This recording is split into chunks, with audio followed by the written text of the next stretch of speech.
Hi, this is Rachel Grunwald, Director of Programming at JW3, and I'm speaking to you from the beautiful Howard Hall, which unfortunately at the moment is empty. As you know, we had to close our doors on Monday evening, but we are very much open.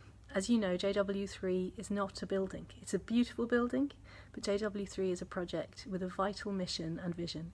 And now more than ever, we want to bring stimulation, inspiration and comfort powered by Jewish values, learning and life into your homes. So we're working really hard on digital programming for the coming months.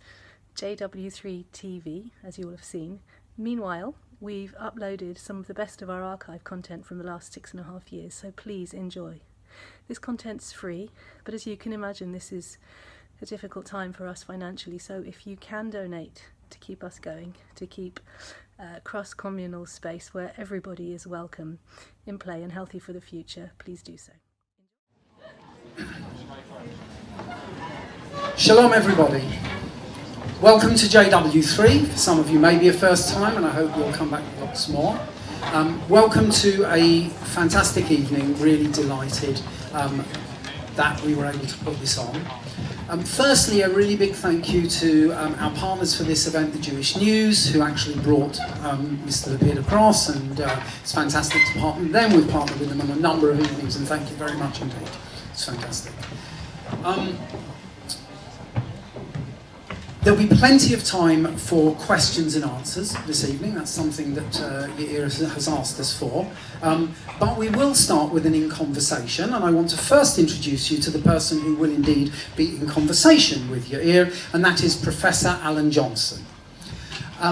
Alan is the editor of Fathom, a quarterly journal and app that offers expert analysis on Israel and the Middle East, and tries to combine that expert analysis with the best in what modern technology has to offer. And he's also a senior research fellow at BICOM, and we're absolutely delighted that he's been able to join us and to start the evening in conversation with you here. Alan, thank you very much indeed.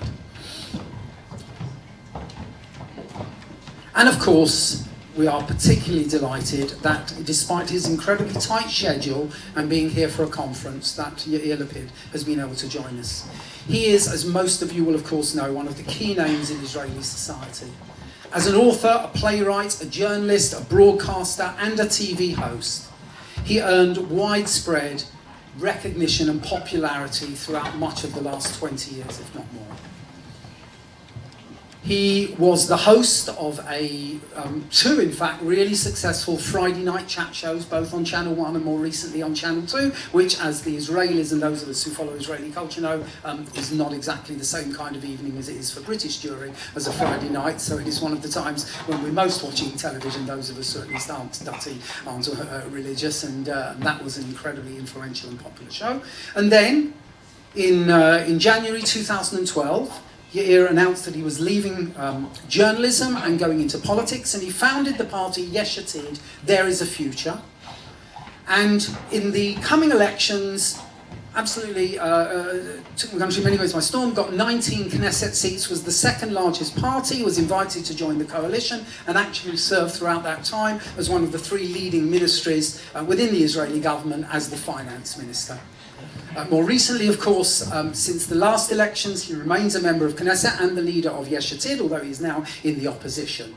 From all of those different perspectives, and from all his amazing years of experience in media, in broadcasting journalism, and in the Israeli political scene, I think we look forward to an incredibly stimulating and fascinating evening. Please welcome Yair Lapid.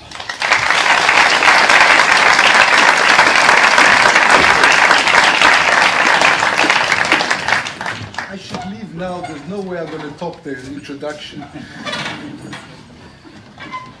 So yeah, tonight I thought we would talk about some of the challenges facing Israel. But before we do that, I wanted to ask you why you got into politics in the first place. I was talking to Nadav Ayal in the Channel 10 studios the day after the 2013 election when you'd made the great breakthrough. And I was with a group of British journalists. We'd taken over a delegation, and their question, of course, was, who is Yair Lapid? Who is Yair Lapid?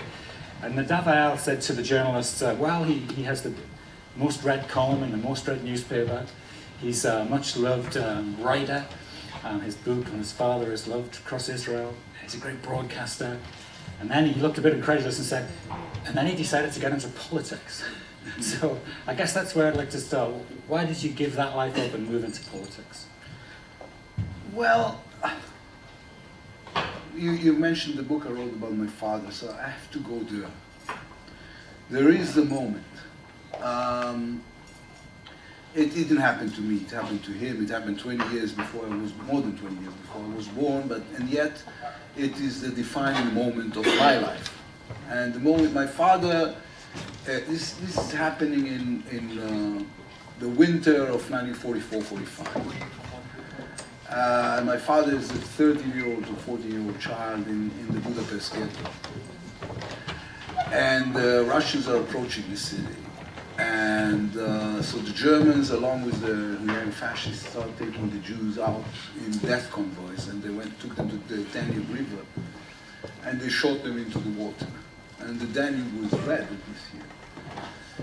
And so my father was there at the ghetto with his mother, because my grandfather died in Mauthausen concentration camp long before, feeding mostly from dead horses they found in the street. And one very early Monday morning, the Germans surrounded the blocks and started taking them in such convoy. And they were walking down the streets of Budapest, knowing also well that they are sentenced to death. And at a certain moment, a Russian plane lowered over this convoy. And for a moment, there was a tremor, and people were yelling and shouting, and the Germans were shooting the Schmeisser machine guns into the sky. And my grandmother pushed my father into a very small green toilet, painted in green, and she said to him, "You have to pee now." And it's not easy. When you're 13 and you're scared and it's cold and people are shooting, but he did, he was a good kid, he was a good kid, so he peed. And my grandmother entered this little green toilet behind him and closed the door. And the convoy left without him. And 10 minutes later, because this is near the Margit Bridge, if anyone here knows Budapest, from the 600 people in this convoy, 598 were dead inside the freezing water of the Danube. But my father and my grandmother were standing alone in the street, the empty street of Budapest. And they were free and they could go anywhere. I mean, the battle over London, the Blitz over London was over, and Paris was already liberated. I think Mussolini was already hanged in Italy, and the entire world was open to them. I flew once from Melbourne to Perth in Australia. So this is 6 hours of flying, you don't see a single house, all open space. The whole world is open. And then, and yet a 13-year-old child has no place to go to. So they went back to the ghetto, hoping only that the next death convoys won't take place before the Russians arrive. And many, many years later, in the late 80s, I went with my father to Budapest, and he was happy to be there. It was the first time he was in Budapest since he was a child, and he was happy to see the sights of his childhood and the food of his. My father was a big guy, so he mostly ate in good restaurants. And we were one day strolling down the streets, and all of a sudden he stops and looks at something, and he starts crying. And he says, yeah, look, yeah, look. And I'm looking, there's nothing there, just an empty street with a small public toilet painted in green that is still there. I went to Budapest last year, so I went to see if it still exists, because I'm the only person on earth who's doing pilgrimage to public toilets. And when he relaxed, he told me, he said to me, you know, this is where my Zionism was born. Because this is the place I realized I always have to have a place to go to. And this is the thing you have to remember. And passes another 22 years. And it's 2008 and my father is dying 70 years too late in ways in the Tel Aviv hospital. And he told me, you remember this place? I said, yes, of course. And he said, so you have to remember one more thing. I'm not leaving you only with a family, but also with a country. So it took me another 3-4 years before getting physically into politics. But looking back from that moment on, near the Margit Bridge in Budapest, I was already in politics. I'm sorry, I gave you too long answer for a short question, but since you asked.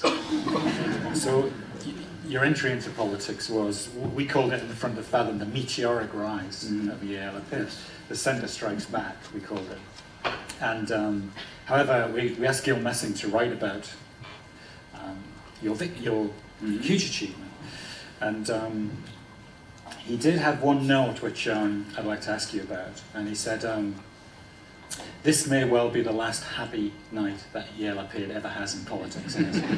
So, No, he was wrong. was he wrong? Tell me. Yes. It's, if you, listen, it's not a very, it's not such a great pleasure to be an Israeli politician or to be a politician anywhere. I talk to politicians from around the world, they all have the same agonies. But if you want to make things happen, you can do a lot, and then it's happy. It's different than the way we describe happiness to ourselves. I mean, this is not like sitting on the beach of, I don't know, Bermuda. But one day I entered a room the size of this stage. I closed the door. There were, I don't know, 12 people around the table, all the senior officers of the Ministry of Finance. I said, nobody's going to leave this room. I don't care for how long, until we find a solution to the Holocaust survivors in Israel, because they're dying and the country didn't take care of them. And we have calculated we need about 1 billion shekels a year in order to take care of them. And we're going to find these 1 billion shekels until morning or until whatever. And they all said there's no way, and you know how it is, and it's budget, and it's and I said, you know what, either we'll do it here or I'll find some other people to do it. And by morning, we had the extra 1 billion shekels scratched from you don't know nowhere. But yet, 3 months later, every Holocaust survivor in Israel got 3,600 shekels into his checking account, and people got the electricity appliances they needed for free, and we took care of it. And I hope I do not sound like a pompous ass, but this is sheer happiness to me. It must have been a steep learning curve for you to come from the world of the media to running the finance ministry and being in the security cabinet. Looking back on that experience, what did you learn from it? What did you find out that you didn't anticipate? What came as a shock to you in that new world of politics? Listen, it's not only entering the world of politics, it's coming from media. And looking back, it's amazing how much I knew before I knew anything. Because criticizing things, which is what media is doing, and this is okay, and this is its job. Even though it's amazing, it took me like 3 minutes moving out of mass communication and start shouting. They took everything I said out of context, but the thing is, you're learning are not. It's not the information. It's not the data. It's the state of mind. I mean, I'll give you an example. Usually, as people, we understand that we have changed in retrospect, looking back. I mean, I can tell myself now, I've been a father now for 28 years, so I know it changed me a lot. You know, just moving from, or the fact that I married my wife Lihi and not someone else has changed me in certain ways. But I can track them only looking back. In the last couple of years, it's not even a moment, it is a second in which I've changed as a person. And this was, we were in the security cabinet during the protective edge operation, and there was a vote over the question whether or not we'll put foot soldiers into Gaza. And you know, we're discussing it. I think the second night on a row, we're not really sleeping. I don't know, grabbing in half an hour here and there. And suddenly, out of this mist comes the understanding that I'm going to raise my hand now, and my hand was crucial at that certain point. And people the age of my sons will die. I'm sending to death. There are only 8 of us in the room. I'm going to raise my hand. By the time I will lower my hand, I will be sending people the age of my sons to die. And I raise my hand and I lower my hand and I'm a changed person. So the things you're learning are not about, you know, what's on the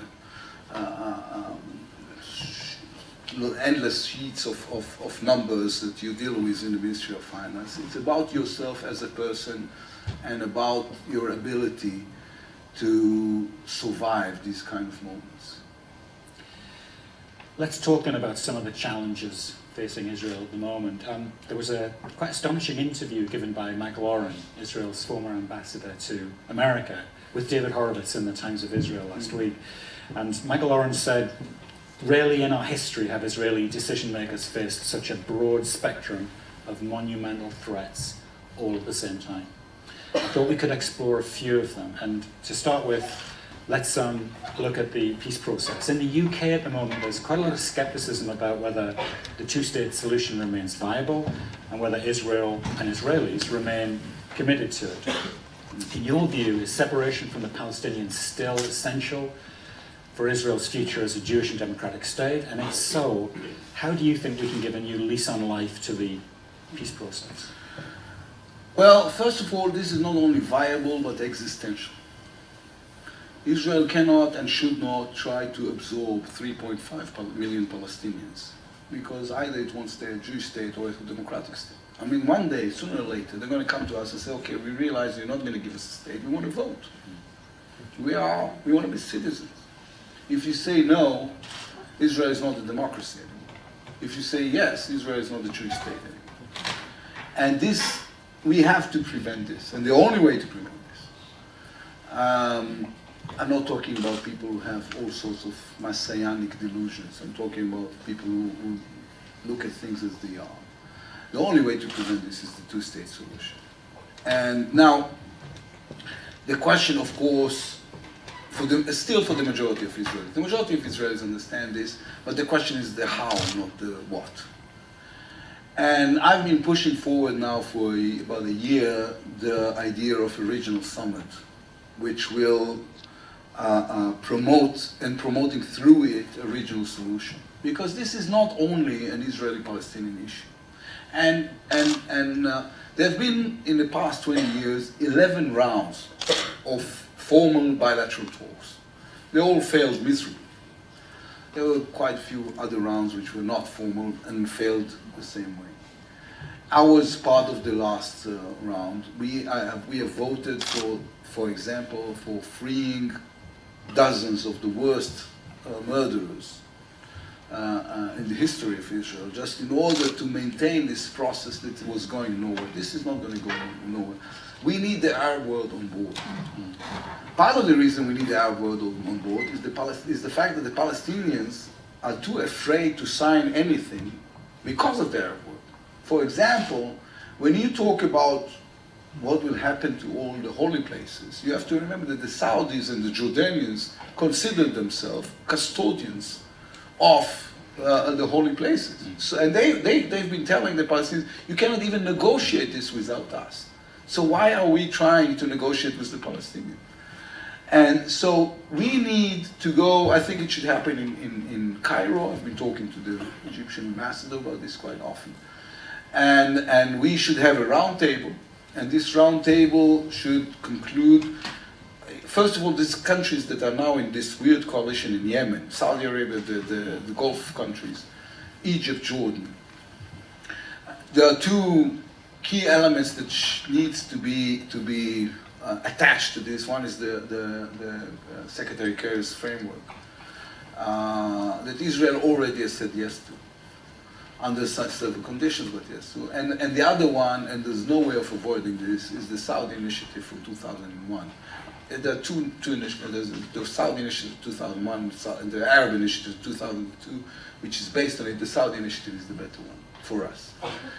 And this is a way to get the Arab world on board. The more conservative Arab countries, the one I've mentioned, are terrified now from the fact that the core idea of a nation state is being threatened throughout the Arab world. And they need new allies. And so they have to choose between two old enemies, Iran and Israel. And they will go for Israel. They will go for Israel because we have the things they need. We know how to fight terror. We have the water, agricultural technologies they desperately need in order to rehabilitate their economies. And they see us still as a corridor towards the West. So we have all these elements that works for us. We should go have a round table and start talking to them. And of course the PLO is part of the Arab League, so they're going to be in this table. We're going to discuss this under regional, in a regional framework. Do you think the regional framework is an answer to what you hear from a lot of reasonable people, which is that Israel can't pull out of the West Bank for real security concerns, which won't be met? So for instance, I was talking to Benny Bagan recently, and he said to me, in his estimate, Hamas would eat fat Arab on the West Bank within weeks if the IDF wasn't there. And if we faced Hamas looking down on us from the high ground of the West Bank, we would have a terrible security situation. So how do you answer people who say, in theory, two states is attractive, but really the security threats are so huge, we can't really take any risks at all towards it? So there are two answers. One is, I think we're taking a much larger risk right now, not doing anything. Time is not on our side. Besides, no one expects us to do this within a day. It's not like there's no D-Day. There's not a moment in which we are withdrawing. The IDF is going to stay there long after formal Israel will withdraw from some of the territories. We're going to keep the big blocks. There are going to be milestones, security milestones, saying, you know what, we're not going to take our forces back unless we are sure that for the last, I don't know, year, 2 years, 2.5 years, 3 years, you kept your part of the bargain. So it's going to be very cautious, and it is. I think we are very clear that the thing we are looking for is security. As somebody told me long ago something that's made a lot of sense to me. He said there's a difference between the Israelis and the Palestinians because the Palestinians want peace and justice, and the Israelis want peace and quiet. And this sounds similar, but it's not. So, but for me, and I'm considered to be, I'm a central party. I'm not a left-wing party, but I'm a moderate. And for me, security arrangements are the most important thing. What I care about is for the Israelis to be as secure as possible. And therefore it should be gradual and with milestones and very, very cautious. So we've mentioned security and safety, so let's turn to Iran. Mm-hmm. We are maybe a week or so away from the deadline. They may drift past that, but pretty soon I think we might see a deal emerge. So the danger to Israel is that it's this very particular combination of the regime type, which is a messianic theocracy, an ideology which breathes vicious, genocidal anti-Semitism, and the weapon that they pursue, which is nuclear. And that combination, the rest of the world often doesn't understand probably, is Israel's concern. What's your view of the deal that's emerging? What criticisms do you have of it? Do you think it's a done deal now? And if so, what next? Well, I was in Washington 10 days ago discussing this. And I sat in the White House talking to Rob Malley, who's the chief advisor, Middle East advisor of President Obama, talking about this. And I said to him, I said, Rob, there's no coalition opposition about this in Israel. And there are very few things I'm willing to say this about. Because, and I said, and you have to excuse us for being that terrified, because we are in range, and we are the declared target. There is no other example in the history of the United Nations, for example, of one country that says our goal is the destruction of another.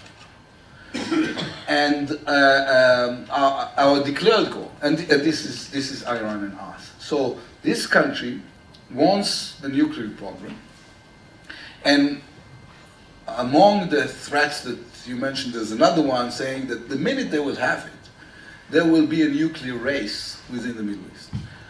the Saudis cannot allow themselves not to be left without a nuclear weapon if Iran has it, and they're going to buy one from Pakistan. Egyptians will never allow other countries to, and this is the Middle East. Sooner or later, look what happened in the last 5 years. There is no country by the name of Syria anymore. We're just still using the word Syria because we're so accustomed to it. So sooner or later, one of these weapons is going to fall into the wrong hands. And when it will, they will use it, and when they will use it, they will use it against Israel. This is their question. So this, we came with this to all our friends and allies. England was interestingly quiet about this. You know, I'm a guest in this country, and I want to be cautious. I don't want to be cautious. I am cautious. So I was telling the Americans, I said, you know what? Let's try to summarize the argument we have to the essence of it. And the essence of it, if I have to choose between all the issues surrounding this, it will be the inspection. The Iranians are refusing for snap inspections. And the world is saying, well, you know, if you can't handle it, what can we do? This is, I mean, they don't like surprise parties. And so we've been telling them, you know what kind of inspection you have if the inspectors cannot pop out from the ground saying, what are you doing here? None of the nuclear facilities of Iran is being dismantled. They're going to keep it all. If they're going to keep it all, the one thing we need is the possibility of a quick inspection, and they do not allow even this. Now, you know what? In the States, the political rivalry surrounding the issue has become so complicated. You say, okay, this has become White House versus Congress, or Democrats versus Republicans. What's the excuse of the European countries? This is P5+1. This is not only the States versus Iran. There are 6 countries, superpower involved, and the other 5 are not saying anything. So yes, we are worried, and we think there's a lot to be done, and a very influential Jewish community like the one I'm looking at right now can and should have a voice about this, because we need all the help that we can get. Okay, so you got your marching orders. Trying. Let's turn to a threat which I think we're beginning to understand could become strategic. I think we probably share the view that it isn't at the moment strategic, but could become so, which is the BDS movement, the boycott, divestment, and sanctions movement. When I'm asked about BDS in the UK, I steal a line from the British ambassador, Daniel Tell, but it's okay because he steals it from Charles Dickens, so it's okay, which is, it's the best of times, it is the worst of times. So on the one hand, we have trade between Israel... This is the opening of Great Expectations, right? No, I want to say Tale of Two Cities. Tales of Two Tale of Cities. Two Cities, yeah. Israel education system. So on the one hand, we have trade between Israel and the UK doubling in 4 years. Mm. We have great cooperation on everything from security to cinema. On the other hand, and I'll just pick this example, we could pick many, we have a National Union of Students executive who had 2 votes recently in the last year. The first vote was to refuse to condemn ISIS on the grounds that this might promote Islamophobia. Yeah. And the second vote was not only to condemn Israel, but to boycott Israel and join the BDS movement. So my question is, why do you think BDS has some momentum? And what do you think both Israel and Friends of Israel can do to halt that momentum and push it backwards? Well, I think the problem we had, it's a joint venture, is the fact that we didn't handle this struggle the right way because we were playing defense. And by playing defense, I mean they were saying all those horrible things about Israel. And instead, and what we did for a long, long time now, is saying, no, you're wrong, Israel is this wonderful democracy, Jews will never do that, I mean, you just don't understand, there's a broad picture here, and then we dive into all those nuance that no one really understands. And the approach I've been pushing in these last weeks, because this has become all of us, first of all, I'm in opposition, I have time now.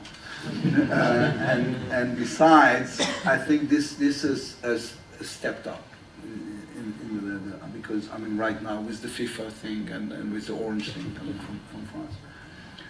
So what I was pushing, and on this I'm working with the government.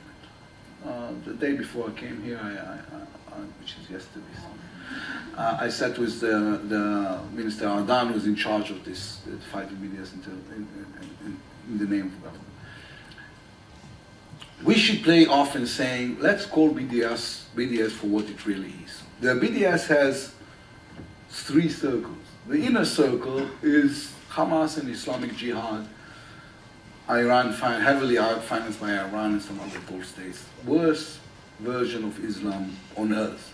This is from the people who brought to this country the July 7 attack on the subway. Or 9/11 to the States and so on. I can give examples. And they are surrounded by quite a large number of NGOs and activists who are made of 2 typos. One is just old school anti-Semites, and the other one is the radical left. That for them it sounds like a human right struggle. And then there's the wider circle of just well-intended liberal and progressive people and students who feel that they're doing something nice, supporting the oppressed Palestinians.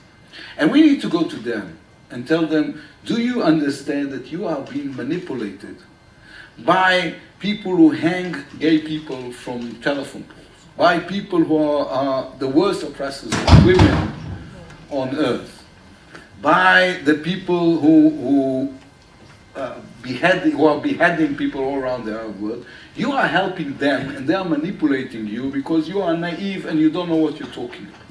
And let them play defense. Let them start saying, no, you're wrong, you don't understand. The minute they say, no, you're wrong, you don't understand, you've won. Because this is what we've been saying for quite a long time, no, you're wrong, you don't understand. I spent a lifetime in media. When you make the other side play defense, you already won the game because nobody is listening to the second sentence you're saying. It's a word of sound bites. And we've been playing the sound bites game very poorly, and we need to reshape the field in which we're playing. So this is what we should do about the BDS. And it's a winnable game just because we are right. Now we are fighting also against something that is very fundamental in the Judeo-Christian culture. People tend to think, because of the way we were brought up, that if you are, the mighty is always evil and the weak is always just. And it's a story to tell why there's a possibility that the mighty, well, I don't know if mighty, but the strong side of the equation is sometimes is just, and the weak side sometimes. We live an underdog in this country. We love an underdog. Everybody loves. So I wrote a column in the Times today saying you love an underdog, but maybe it's time for the other beautiful British characteristic, which is the love of fair game. But I'm going to have one more question, and then we'll turn to you for your questions.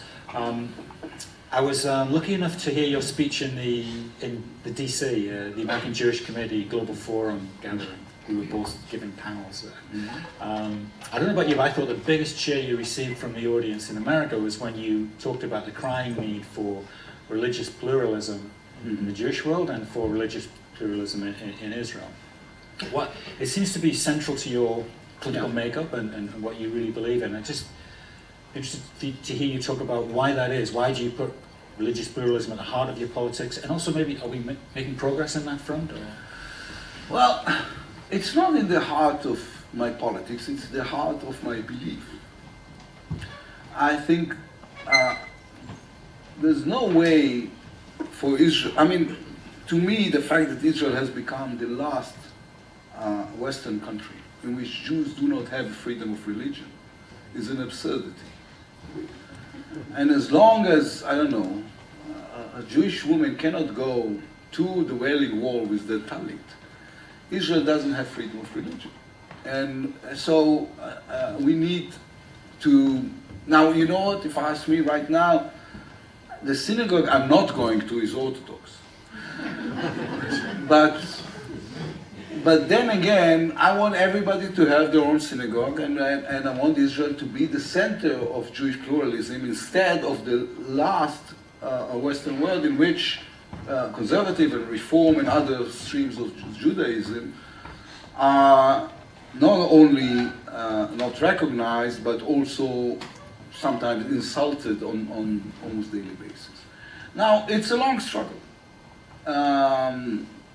Because the ultra-Orthodox in Israel have political power, which they don't have in other countries. Because Israel got used to a certain frame of Judaism, and we need to tell them a different story. And I understand this as a process. I mean, I'm a great believer in the need of stronger governance. And yet, when you come to religion and to the way people, I'm a devoted reader of Jonathan Zacks, Rabbi Zacks' writings about this, about the need. One of his more beautiful saying is that the answer to so many arguments we have is a real conversation, and we need to go there more often. So I'm now creating. I'm a patient man. I'm now creating a different conversation within Israel society. It had a very hard start, but we will get there. The second of my party is a rabbi. I had in the former Knesset Ruth Calderon, who went on stage in Knesset talking about the Talmud. She's a woman reading from the Talmud in the Israeli Knesset. This was a very touching and glorious moment. So it's a process that we have to push. I'm going to be patient, but I'm going to push forward with this as much as I can, because this is part of what I believe the country should. This is part of the path the country should take. Okay. At this point, I think we'll turn to the audience and invite your questions. Great. I was just about to say, but I can't really see. But now I can. So a few house rules. There's roving mics. So please wait until the mic arrives, because everyone will want to hear your question. Please, let's have questions, not speeches. And I will try and take an equal number of men and women. So I'm going to come over here to the woman in the second row with. So wait until the mic arrives. Thank you. Leanne Pollack, an Israeli currently living in London. I was curious to hear your views on the recent elections, obviously quite a hot topic, with kind of the disappointment of the Israeli public from Netanyahu's leadership, and probably your personal disappointment from him. I was curious to know why you were reluctant to join forces with Herzog and Tzipi Livni to create a bloc and actually create an alternative for Israeli moderates like myself. Your name again? Leanne. Leanne. Well, first of all, unfortunately, there was a majority of Israelis who apparently were not disappointed by Netanyahu. We will solve this.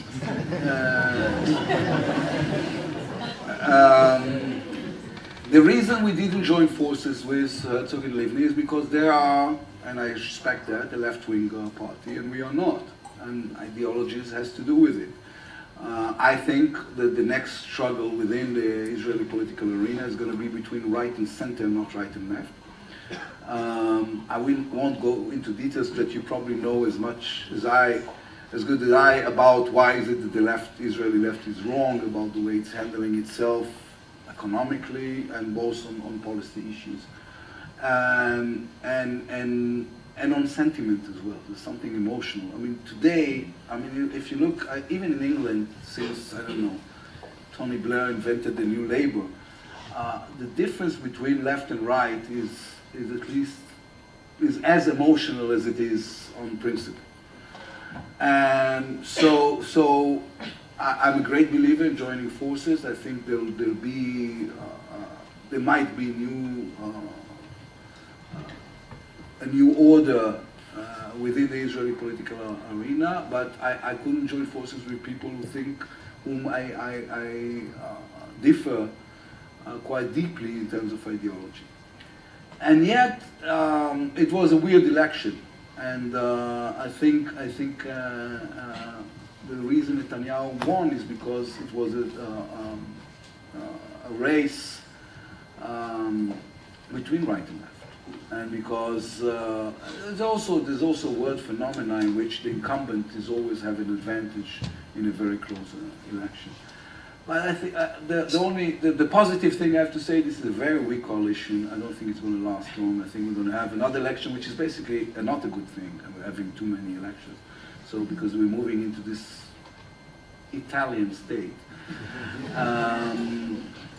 No Italians on so I think we're going to have another election, and I think there's going to be a shift of power within Israel because, you know, when I was in Washington, I spoke with a very right-wing senator by the name of Lindsey Graham, who's one of the candidates for presidency. I don't think he's going to win, but he's a candidate. A great friend of Netanyahu, to the right of me and to the right of the Israeli Likud. And yet he said, you know what, for too long now, you have voted for the prevention of bad things from happening. It's time for the Israelis to vote for something good to happen. So I think the next election is going to be about hope.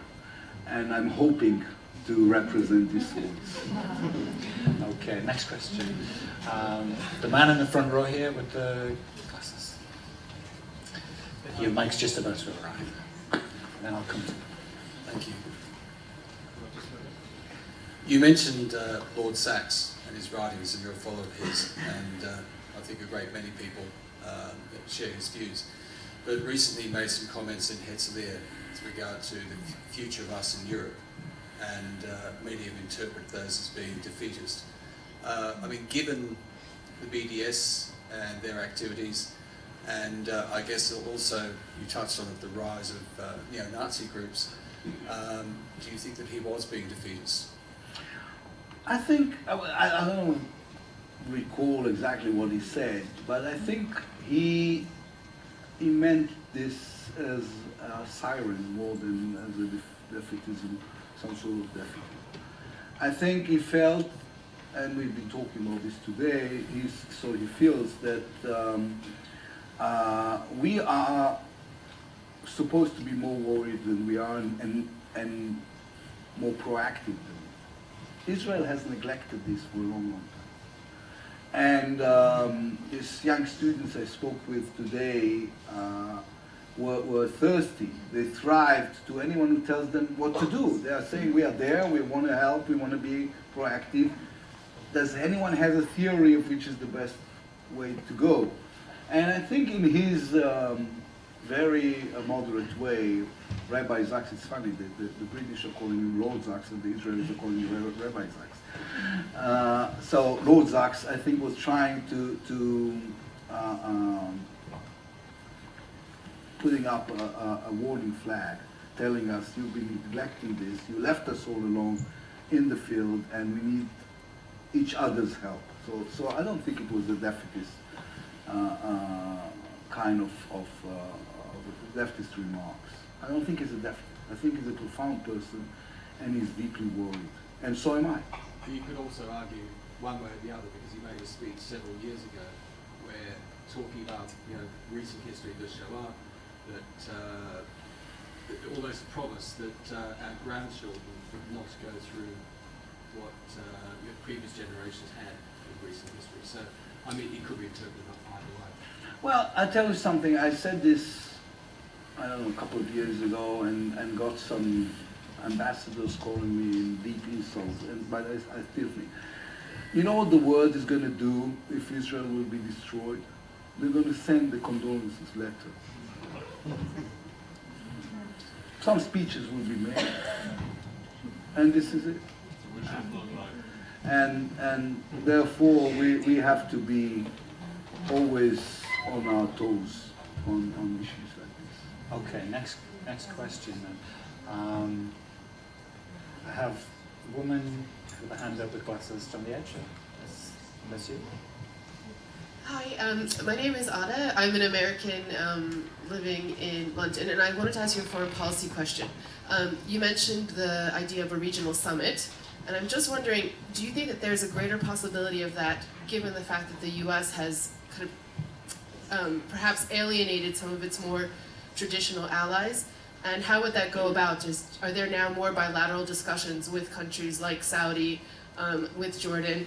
And is it possible to do something with a maybe more, I guess, belligerent, if that's the right word, U.S. and a U.S. that's looking more towards Iran?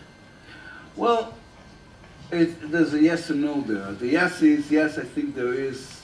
There are. It's not thinking. I know so.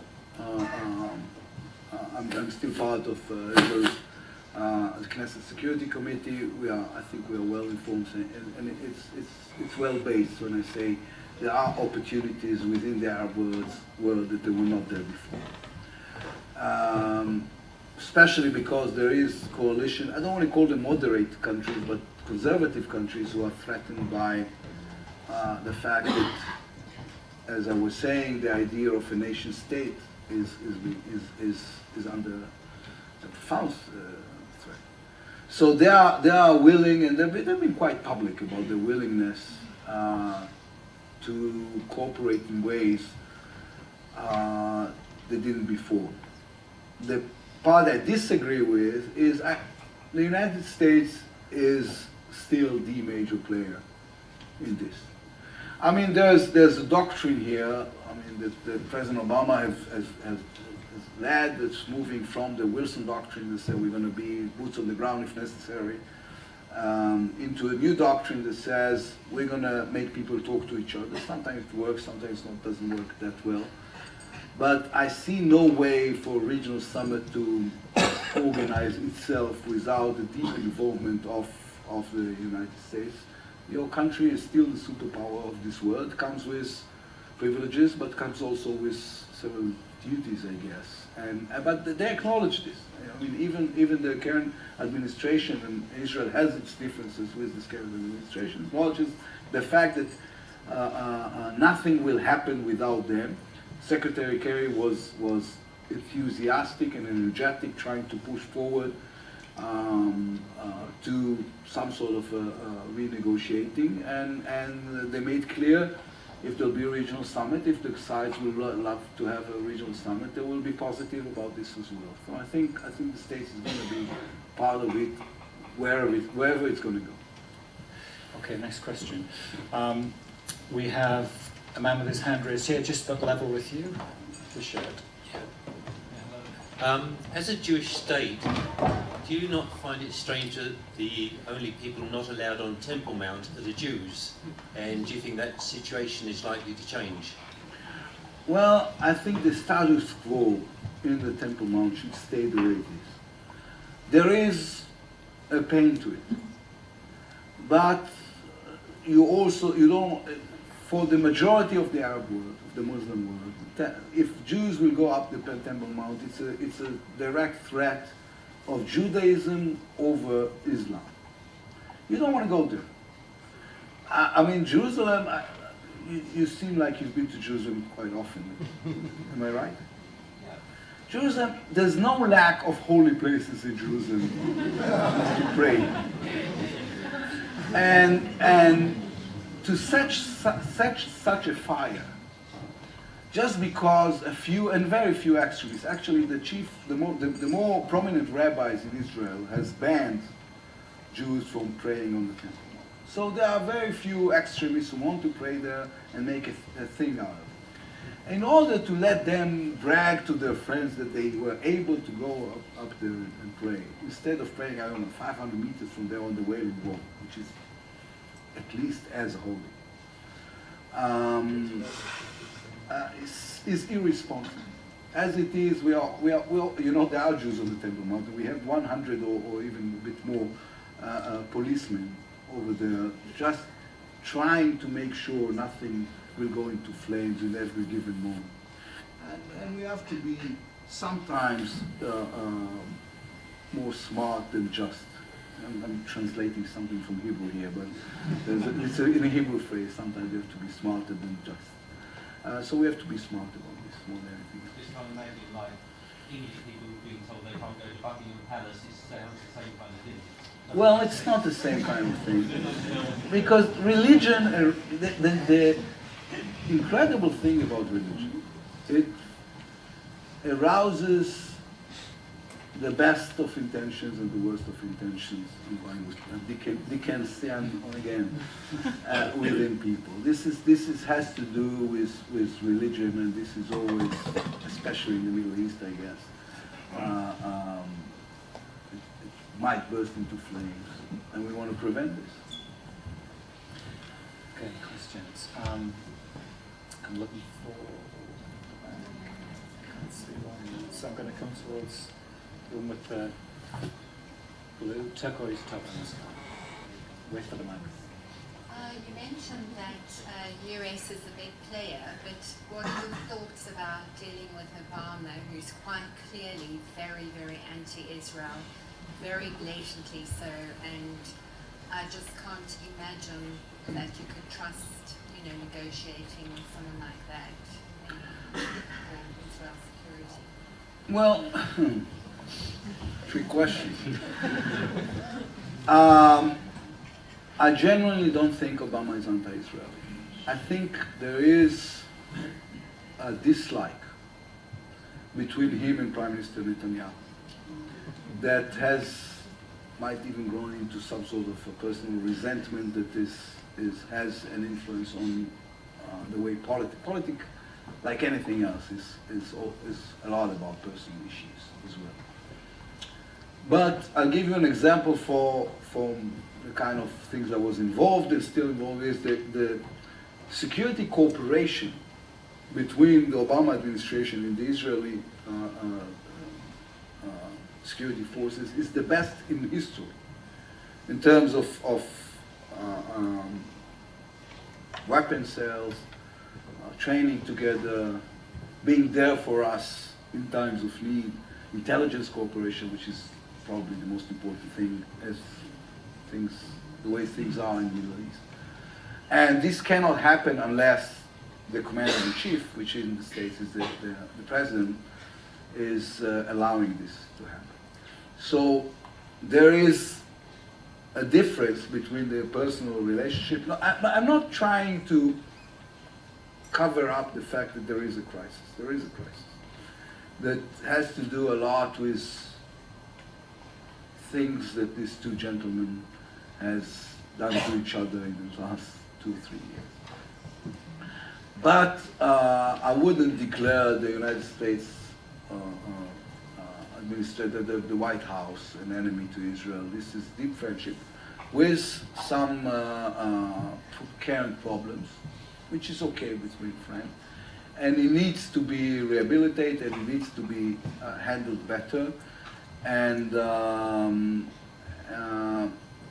part of improving it is not telling ourselves there's something wrong with them or with him or with the other guy, but saying, okay, what can we do in order to be positive and improve things? And this is where we need to go. And there's an ear in the White House for improving the relations. Okay. There's a man with a black leather jacket and glasses. Sounds like an Agatha Christie. The man with the black jacket, the woman with the blue. Can I push you a bit further on this point, and specifically on Ambassador Oren's book and assertion where he seemed to blame much more President Obama for the breakdown than Prime Minister Netanyahu. You were in government during a lot of the time Ambassador Oren was in Washington. Do you agree with him or not? I think that what he's doing right now is irresponsible. You cannot be an ambassador of Israel in a foreign country, whatever country, especially the United States, but any country. Become a politician and this is 2 years after you're in office already publishing a book, blaming everyone, and telling secrets from behind closed doors. This is irresponsible. And this has come to the point that the head of Ambassador Oren's party, Moshe Kachlon, sent a letter of apology to the American embassy in Israel, saying, you know what, I cannot take responsibility for this because I also think this is wrong. I don't know Ambassador Oren very well, but as an Israeli and an Israeli politician, I am deeply disappointed from the way he conducted himself in this. I think he should have waited. You know what? The mandatory 5 years before publishing. So at least those people won't be in office. I mean, wait until President Obama and Prime Minister Netanyahu will be out of office, which is 2 years. And then publish your book.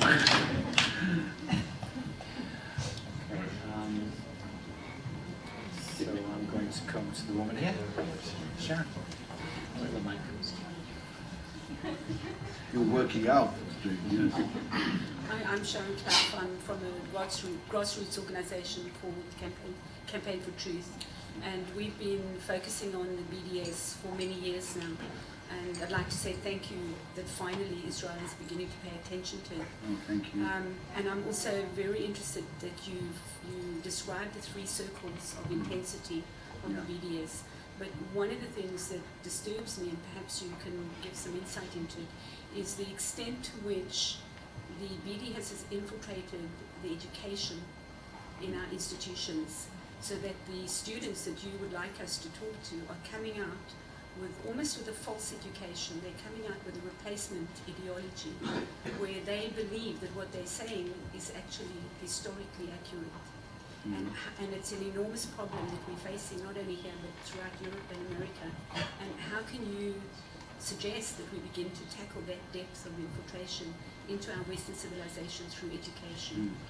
Well, among other mistakes that we have made within the way we treated the BDS was the fact that we have argued with the people who argued with us. And it's interesting because it's a cultural thing. Judaism is the only religion which is based on argument. You read the Talmud, it's people fighting with each other, saying, you're right, I'm right. And this of course is part of what we are as people.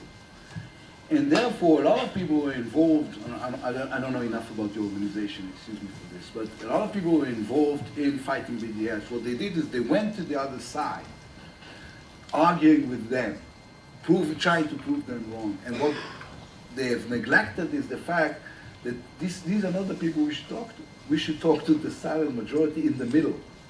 We need to convince them. It's so the argument we're having, when you go, because the people who are really operating the BDS movement, they are biased and they are the toughest crowd.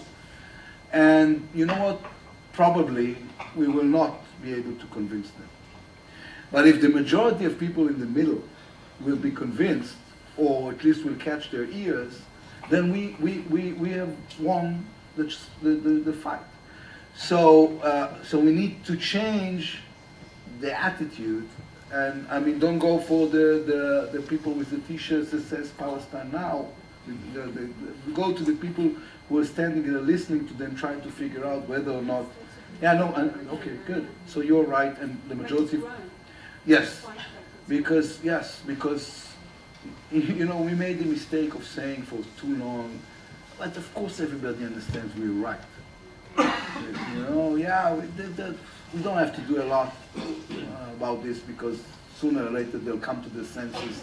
No way they don't understand this. On one side a terror organization, and on the other side a democratic state. And then you wake up this morning and you find out that the UN is issuing a report saying, yes, there is, in this horrible equilibrium, there is, it's two-sided, and it's to be compared. There is a comparison there. So we have neglected this, and we have to go back to the middle and explain to the people, well, let's talk to the people who are still willing to listen, not to the people who will never listen. So I think this, so if you're doing this, you're doing something right. I congratulate you and thank you. Just add one note on that. I do a lot of debating on campuses with Finkelstein and Pape and others, precisely as you said, to reach the audience they bring to the room, rather than with them. We really need to grasp how bad things are. For instance, Norman Finkelstein can say to a London University audience, Hamas do not have rockets, they just have fireworks. Yeah. And he will be applauded. I can then say, You know, in the early days, they were pretty crude rockets popping over the border. They were bad enough. Now, there's Faj 5 supplied missiles from Iran that reach 70 kilometers, and the audience will laugh. And I have to say to them, only in this bubble you've created on campus of the Israel-Palestine debate could you laugh at what I've just said, because out there in the world, everyone knows what I've said is true. So sometimes we're dealing with a situation where the world turned upside down on campuses. And we are fighting cultural ignorance or cultural deaf ear. I'll give you an example. We have failed miserably, probably you felt this, trying to explain the concept of human shield. Why? Because this is, for somebody who grew up in a Western society, beyond comprehension. People say, there's no way someone will use his own children in order to get a picture in the front page of the Daily Mail. And we say, no, but they're doing it. We got the pictures, we got the Ambassador Taubes showed me, he got the clips of seeing a Hamas, I don't want to call him soldier, terrorist, who wanted to go out from a building, then realized the Israelis are aiming at him, so he went back, he takes a child on his hand, and then smiling, he's going with him. So, because he tells himself, it's a win-win. Either I'm safe, or they're going to shoot the child, and I'm going to have the front page, it's going to be on the front page of every newspaper in the world. Now, in the culture we grew in, this is so unbelievable that we find it hard to tell people this is the way things are, even when we're showing them the pictures. And you're right, of course, they live in a bubble, and the majority of people know that. But we have to be louder about it, more blunt about it, and you know what? To have it's as I was saying, it's a word of sound bites, and therefore we have to have a very simple box message, 2-3 lines, telling the same, and then repetition. We are, one of the problems we always have is that because usually we send very educated, not you, because I haven't had the chance to hear you, but we are sending to the campuses a very educated Jews. Very educated Jews are the most intellectual group on earth. Intellectuals like complicated ideas. By the time you finish a complicated idea, you have lost your audience. We have to go with simple messages, tell them over and over and over and over again until we win this fight. It's a winnable fight. We haven't been to the back, so there's a man in the very back row with his hand raised, the blue shirt, if we could go to him.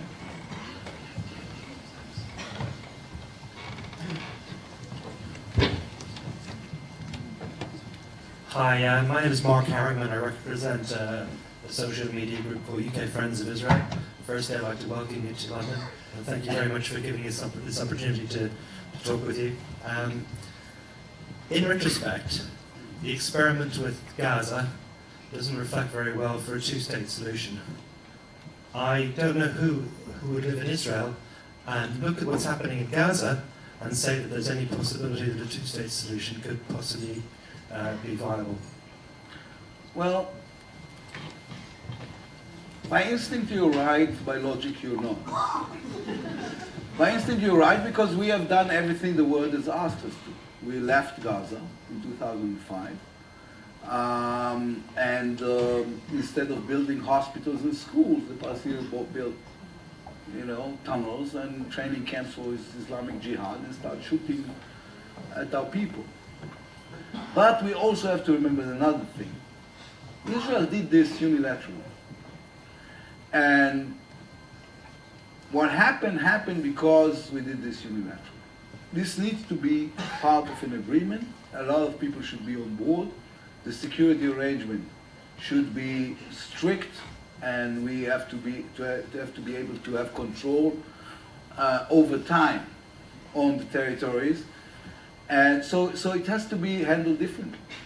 If you're asking me, it's a bitter disappointment. The fact that the rise of Hamas in Gaza and the way things happened since we have the disengagement is a bit of disappointment to anyone who in his right mind, and yet I'm not sure it should set an example which will prevent us from trying to separate from the Palestinians. It is not marriage with the Palestinians that I seek. It's a divorce. I want a divorce for them. I've been telling people, you know, the only problem I have with the fence is that it's not tall enough. I want to have a taller fence. I want them to be on one side. I want to be on the other side. I want us to separate from them because this is... And then, you know what, in 20 years' time, I don't want to give up hope on the idea that my children or my grandchildren will live in this Xanadu of peace. But right now, all I want to do is separate from them because living with them is an existential threat that is bigger than any other existential threat. So what you do, leadership is always about choosing between evils. Otherwise, you don't need the leadership. The definition of a dilemma is when it's 51-49. If it's 52-48, we have already decided.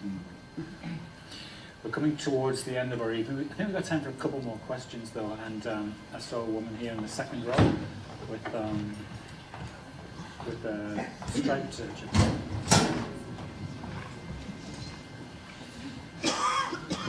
Good evening.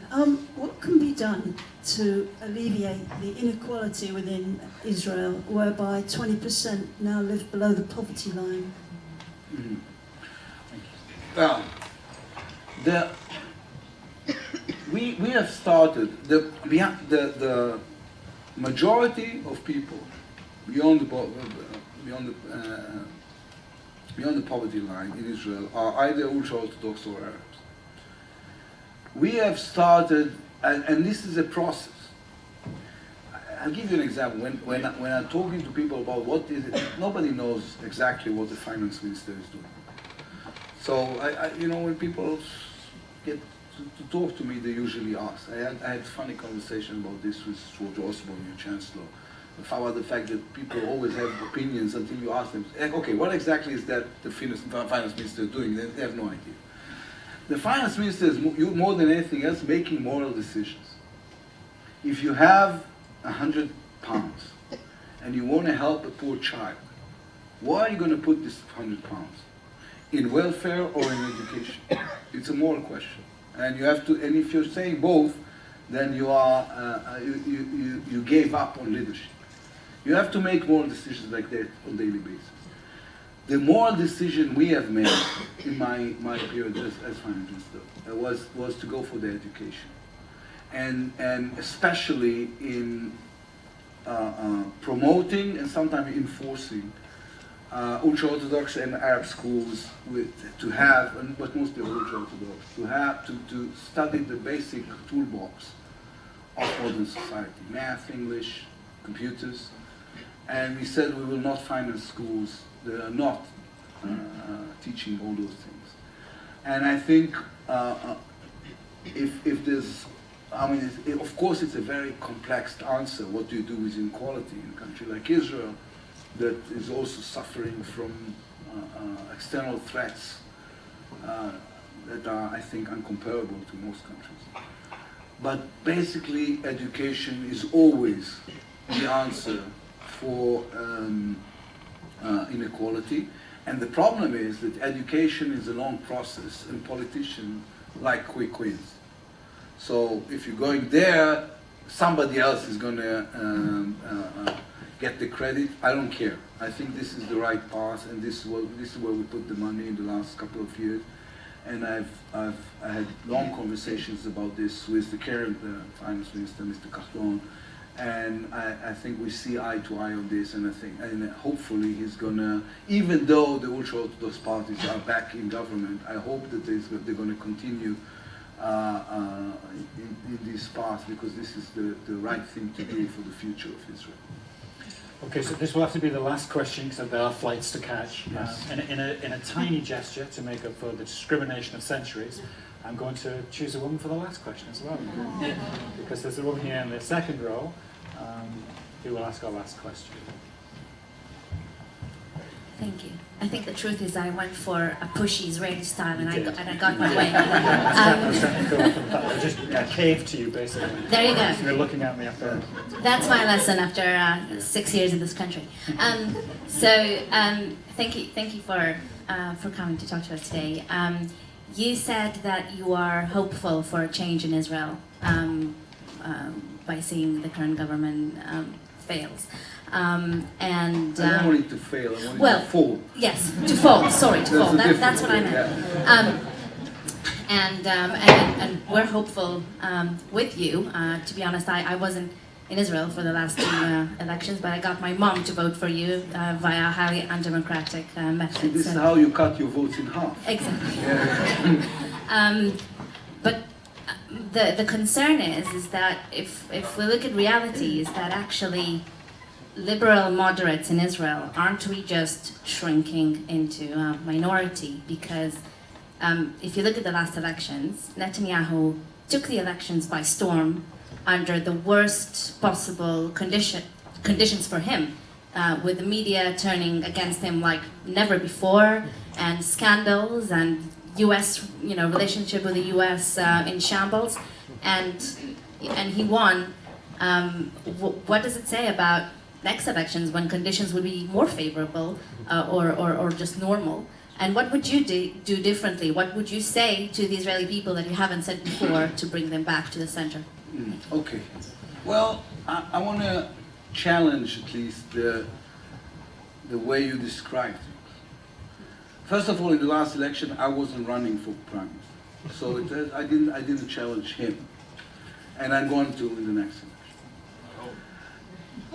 Thank you. 2 votes already. But now let's look at the numbers. You take Likud, Labour, Yesh Atid, and Kulanu, Kahlan's party. This is 75 seats in the Knesset. This is a huge majority for people who are secular towards traditional, let's say, Democrats. Not sectorial, but, Zionists. Have their differences. But basically, will in the majority of issues, will sing a very similar song. So all we have to do is within these 7, and you know what, there's 10 more seats within Shas and Yisrael Beitenu, other people who are Democrats and believe in human rights and so on and so forth. Right or left. So we have to reshape the lines within this group.